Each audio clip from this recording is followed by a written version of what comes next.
नमस्कार दर्शकबिन, तपाईहरुलाई स्वागत छ। आज हामी कुरा गर्दैछौँ कावा मेन्स भलिबल च्याम्पियनशिप 2026 अन्तर्गत हुने नेपाल भर्सेस श्रीलङ्काको प्रतियोगिताको दोस्रो दिन अर्थात् जुलाई 23, 2026 बिहीबार नेपाली टोलीले श्रीलङ्काको सामना गर्नेछ।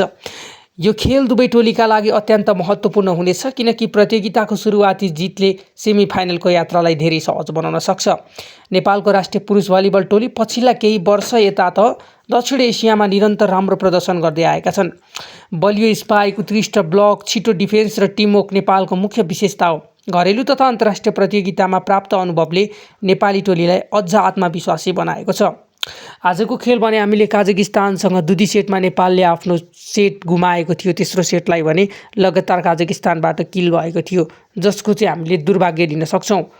उता श्रीलङ्काको टोली पनि कमजोर प्रतिद्वन्दी भने होइन। उनीहरूसँग अनुभवी खेलाडी छन् जसको लामो र प्रतिस्पर्धात्मक खेल खेल्ने क्षमता राख्दछन्। त्यसैले नेपालले सुरुदेखि नै संयमित खेल प्रदर्शन गर्नुपर्ने पनि अत्यन्त जरुरी देखिन्छ।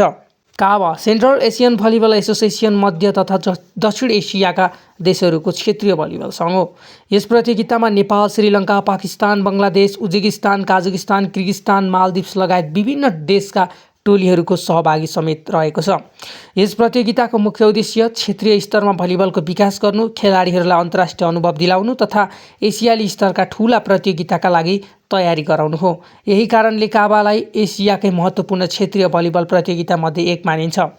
नेपालले विगतको संस्करणहरूमा पनि उत्कृष्ट प्रदर्शन गर्दै आएको छ, स्तर प्रमाणित गरिसकेको छ। त्यसैले यसपटक पनि नेपाली समर्थकको अपेक्षा निकै उच्च राखिएको छ। नेपालले यदि आफ्नो प्राकृतिक खेल खेल्न सक्यो भने श्रीलङ्का विरुद्ध राम्रो नतिजा निकाल्ने सम्भावना बलियो छ। विशेष गरी उत्कृष्ट सर्भिस, उत्कृष्ट ब्लक, छिटो आक्रामक, बलियो ब्लक, कम गल्ती गर्ने खेल, यी चार पक्षमा नेपाल सफल भएपछि जित नजिक पुग्न पक्कै पनि हम्मे पर्ने छैन। तर श्रीलङ्कालाई हल्का रूपमा लिनु भने चाहिँ हुँदैन। उनीहरूको पनि प्रत्येक अङ्कका लागि कडा सङ्घर्ष गर्ने निश्चित छ। त्यसैले खेल निकै महत्त्वपूर्ण प्रतिस्पर्धात्मक बन्ने अनुमान गरिएको छ। प्रिय दर्शकहरू, तपाईँको विचारमा नेपालले श्रीलङ्कालाई हराउला त? यदि तपाईँ नेपाली भलिबलका हरेक समाचार, खेल विश्लेषण र अपडेट नियमित रूपमा हेर्न चाहनुहुन्छ भने हाम्रो च्यानल कोच स्पोर्ट्स टिभीलाई सब्सक्राइब गर्न नबिर्सनुहोला।